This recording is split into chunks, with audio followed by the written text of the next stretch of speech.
I've read 100 studies on ADHD in the past few weeks, as well as written books on ADHD, made countless videos about ADHD, as well as been on the journey of curing my ADHD. And this is everything I know at no cost to you, with all benefit to you. ADHD is a biological problem, so it makes sense to use a biological solution, and that is what we'll do here. We'll go to the cause, not just treat the symptoms. And what is the cause of ADHD?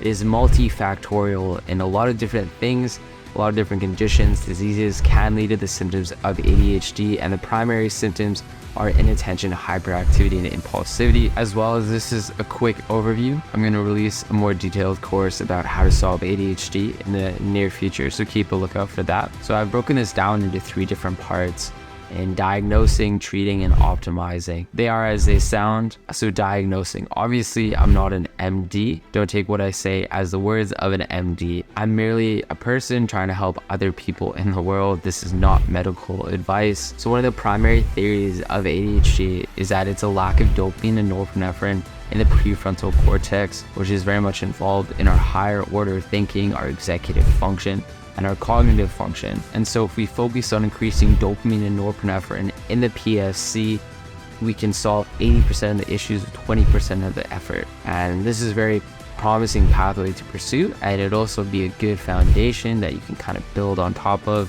And that is what we'll do here. And there's a few compounds that can do this. A simple combo for doing this would be taking alpha GPC and ginkgo biloba just in the powder form, so it has stronger effects. And that is a quick, simple way to increasing dopamine in the PFC. Next, you want to test your genes, and this is quintessential because this can very much be the lighthouse in the fog, guiding you where to go and what to do next. And a lot of people have different gene mutations for dopamine receptor density, for the COMT enzyme, for the monoamine oxidase enzymes, for dopamine or serotonin transporters, for methylation, for even the ApoE4 variant. You can do it fairly cheap with self-decode, which is what I would recommend because they're the best bang for your buck. Testing your genes is a way that you can 10x your investment because you can know what to do and how to do it, and you can save yourself money on supplements, so I would highly recommend it.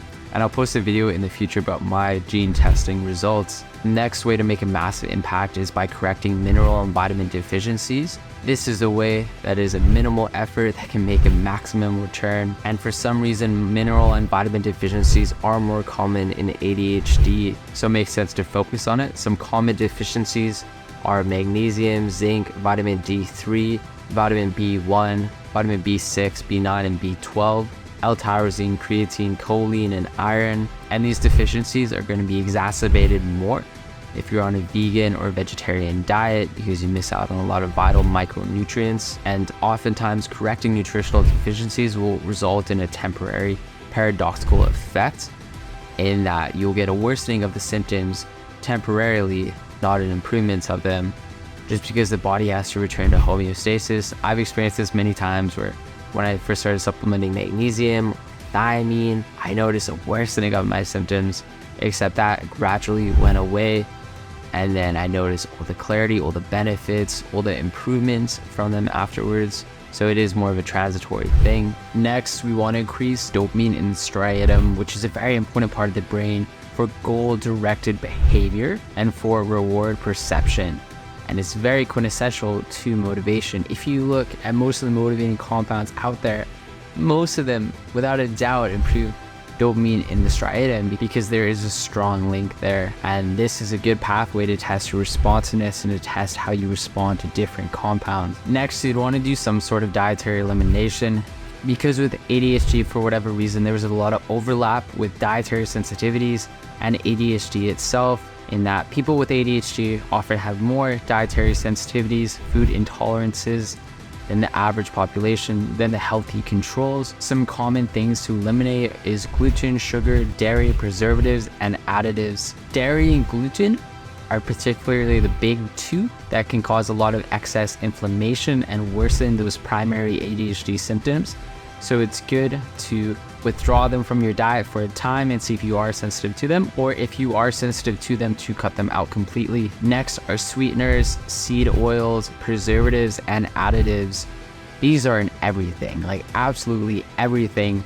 unfortunately, so it's tough to get away from them. All of these will exacerbate your symptoms depending on the person and depending how sensitive you are to them. Except an easier thing to do would be to focus on what to eat compared to what not to eat. I personally believe an animal-based diet is the best way to go.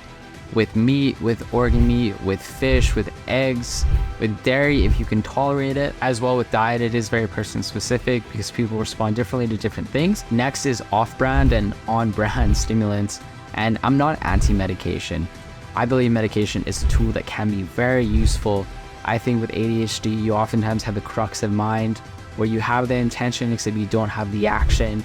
And even when you do, your mind is on the hamster wheel, just never stopping, never giving you a moment's rest because of that overactive default mode network. And one of the beautiful side effects of medication a lot of times is it's like a cognitive warm bath. It gives your brain that extra boost so that it can focus on what it needs to focus on and it can shut out everything else.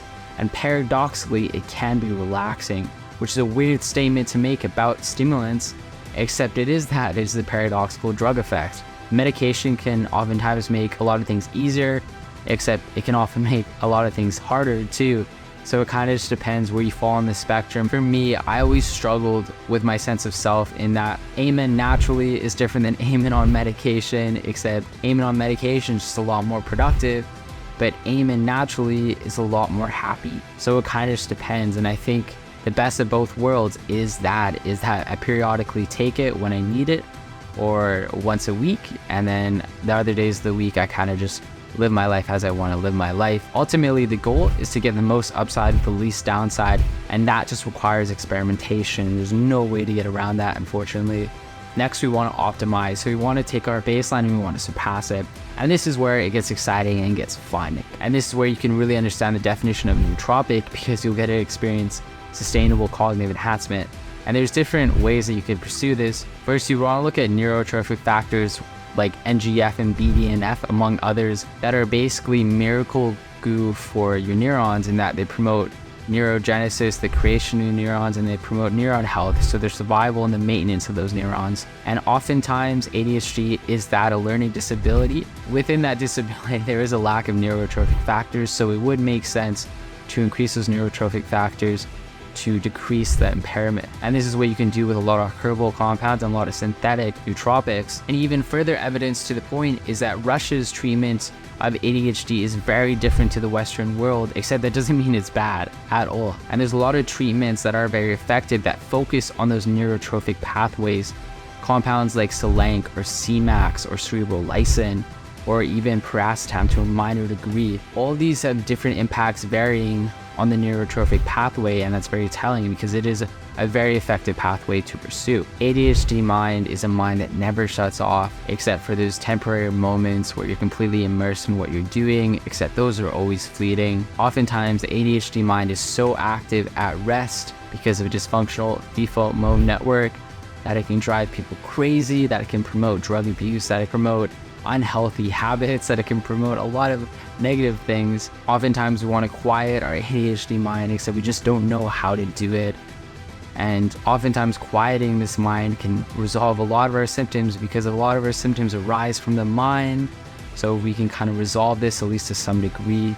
We can increase our life satisfaction quite significantly. Some ways that you could do this is you could focus on the cannabinoid system. There is a strong reason why a lot of people with ADHD smoke weed is because it quiets their mind. It shuts off their overthinking part of their brain and lets them just enjoy the moment. And you can impact the cannabinoid receptors with compounds that won't get you high and that are actually good for your brain long term. So that's a good pathway to pursue. Another one is serotonin. Increasing serotonin in different capacities, like inhibiting reuptake or increasing serotonin as a whole, will also quiet your default mode network and quiet your overthinking part of your brain, as well as stimulants with that paradoxical drug effect and it calms down your brain instead of stimulating it. You could also take a high dose of magnesium, which would lower some of the excitatory glutaminergic signaling, which can oftentimes be the cause for some anxiety, and that could also help quell some symptoms. And finally, you could also take some powerful antioxidants that would lower some excessive oxidative stress that is causing you anxiety in your mind. And oftentimes combining a few different things is the best path to pursue. Next is cognitive enhancement, and for this you'd want to focus on a few different areas like alpha-7 nicotine receptor activation, which is what nicotine hits, AMPA-PAMs, which is what the classical racetams are, and then sigma-1 modulators. All these different targets have been investigated with the potential to induce cognitive improvement in healthy adults as well as unhealthy adults. And even drugs that affect the nicotinic receptors and the AMPA receptors have been trialed, investigated, and studied for ADHD because there's a lot of promise in this pathway, and it is a good target to hit, and you can hit it relatively easily with some compounds that are relatively cheap. So it just kind of makes sense. So this is a quick overview of how I would suggest treating your ADHD as not being a doctor. This is just what I've learned over the years of experimenting myself, and I wanted to pass on the knowledge. So that is what this video is. And if you want to find more information about the specific nootropics or supplements to use, check out this video where I talk about the 7 strongest natural supplements, nootropics for ADHD. So that should pop up on the screen right now.